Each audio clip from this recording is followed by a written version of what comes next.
পাটুলির দিকে নজর রাখি। কেন্দুয়া শান্তি সংঘ পাটুলি, সেখান থেকে সরাসরি অয়ন প্রতিনিধি রয়েছেন আমাদের সঙ্গে। অয়ন, মহাসপ্তমীর শুভেচ্ছা।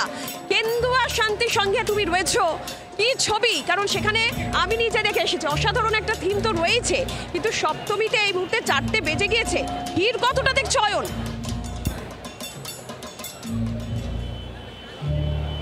একেবারে রোদ ঝলমলে পরিষ্কার শরতের আকাশ, সপ্তমীর বিকেল, ঘড়ির কাঁটায় 4টে বেজে গিয়েছে। অতএব মানুষকে খুব স্বভাবতই আর আটকানো যাচ্ছে না, যাওয়ার কথাও নয় এই মুহূর্তে। বরঞ্চ আমি আগে মানুষের ভিড় দেখাই, কারণ যাদের জন্য পুজো, যাদের কথা ভেবে কেন্দুয়া শান্তি সংঘে সুশান্ত শিবানী পালের এই অপূর্ব সুন্দর মাতৃ প্রতিমা এবং মণ্ডপ, যা জি24 ঘন্টার মহাপুজো সেরা বারোয়ারি পুরস্কার জিতে নিয়েছে, সেই দর্শনার্থীরা এই মুহূর্তে কাতারে কাতারে হাজারে হাজারে ভিড় জমাচ্ছেন কেন্দুয়া শান্তি সংঘের পুজো মণ্ডপে। এবং তার থেকেও যেটা গুরুত্বপূর্ণ বিষয়, সেটা হচ্ছে এটা সবেমাত্র একটা ট্রেলার, পিকচার আভি বাকি হ্যায় নীলাঞ্জনা। তার কারণ কেন্দুয়া শান্তি সংঘ এবার এমন একটা মণ্ডপ তৈরি করেছে, যে মণ্ডপ সচরাচর কলকাতায় দেখা যায় না, যেখানে মা ভাসমান। কেন ভাসমান? কারণ মা তো বিমূর্ত। অর্থাৎ এই যে আমরা বাস্তবের সঙ্গে কল্পনার যে লড়াই, এই লড়াইকে হয়তো খাতায় কলমে অলিক বলবো, কিন্তু শিল্পীর চোখে সেটা অলিক নয়। শিল্পী ঠিক সেইভাবেই তৈরি করেছেন এই গোটা মণ্ডপকে। আমরা এই মণ্ডপ সম্পর্কে আর বেশি কিছু বলতে চাইছি না, কারণ বহুবার আমরা পুরস্কার বিতরণ এবং জাজেস রাউন্ড পর্বে এই মণ্ডপ দেখিয়েছি দর্শকদের। আজ বরঞ্চ আমরা দর্শকদেরই একটু বেশি করে দেখাই মণ্ডপের কাতারে কাতারে দর্শনার্থী এবং তাদের কেমন লাগলো। সেই মণ্ডপ সজ্জা, সেই থিম আমরা অবশ্যই দর্শকদের আগেও দেখিয়েছি। অয়ন, আপাতত তোমাকে ধন্যবাদ। এবার একটু শিকদার বাগানের দিকে নজর রাখি, সেখানের ছবিটা কি?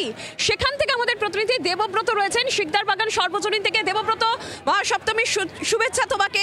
শিকদার বাগান সর্বজনীনের পুজোর আবহাওয়া এই মুহূর্তে কি, সেটা একটু জেনে নিতে চাইবো, কারণ সব জায়গায় উদ্যোক্তারা বলছেন সময় বাড়বে, ভিড় বাড়বে, উপচে পড়া ভিড়ের ছবি আমরা এখনই দেখতে পাচ্ছি। শিকদার বাগানের ছবিটা কি একই রকম? দেখো নীলাঞ্জনা, তোমাকে এবং জি24 ঘন্টার দর্শকদের সপ্তমীর শুভেচ্ছা।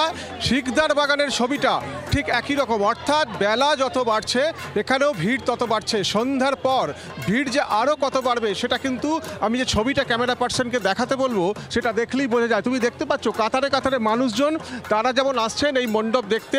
পাশাপাশি দেখো এখানে আমরা যেটা দেখতে পাচ্ছি, যে ছবিটা ধরা পড়ছে, এখানে ব্যারিকেড করে দেওয়া হয়েছে এবং বাঁশ দিয়ে ব্যারিকেড করা হয়েছে। পুলিশ কর্মীরা রয়েছেন, ভলেন্টিয়ার্সরা রয়েছেন, যাতে সুশৃঙ্খলভাবে সবাই এই মণ্ডপে প্রবেশ করতে পারেন, কোনো রকম যাতে অসুবিধে না হয় সেই ব্যবস্থাই কিন্তু করা হচ্ছে। এবং আমরা যেটা দেখছিলাম যে সকাল থেকে এই হাতিবাগান চত্বরে বিভিন্ন মণ্ডপ, সেখানে কিন্তু কাতারে কাতারে মানুষজন আসছেন এবং বেলা বাড়ার সাথে সাথে ভিড় বাড়ছে। শিকদার বাগান তার কিন্তু ব্যতিক্রম নয়। এবং এখানের যে একটা থিম তৈরি করা হয়েছে এবারে এই শিকদার বাগান সার্বজনীন দুর্গোৎসবে, সেটা হলো থিমের নাম দেওয়া হয়েছে সংকেত। অর্থাৎ প্রতিটি যুগ, প্রতিটি কাহিনী, প্রতিটি মিথ রেখে যায় একটি সংকেত, একটি সূক্ষ্ম ইঙ্গিত, যা আমাদের কল্পনাকে জাগায়, বিবেককে সতর্ক করে এবং তার আশাকেও অনুপ্রাণিত করে। এবং এটা নিয়েই এবারের এই উদ্যোক্তাদের ভাবনা, এবং সেটাকেই ফুটিয়ে তোলা হয়েছে। এবং অপরূপ প্রতিমা, সেই প্রতিমা এবং এই মণ্ডপ, সেটা দর্শন করার জন্য মানুষজন আসছেন। এবং যত ভিড় সময় যাচ্ছে তত কিন্তু এখানে ভিড় বাড়ছে। এবং রাত্রেবেলা যে প্রচুর মানুষের, অর্থাৎ জনজোয়ার যেখানে হবে, সে কথা কিন্তু নিশ্চিতভাবেই বলা যায়। বাংলার আওয়াজ, বাঙালির আবেগ, জি24 ঘন্টা।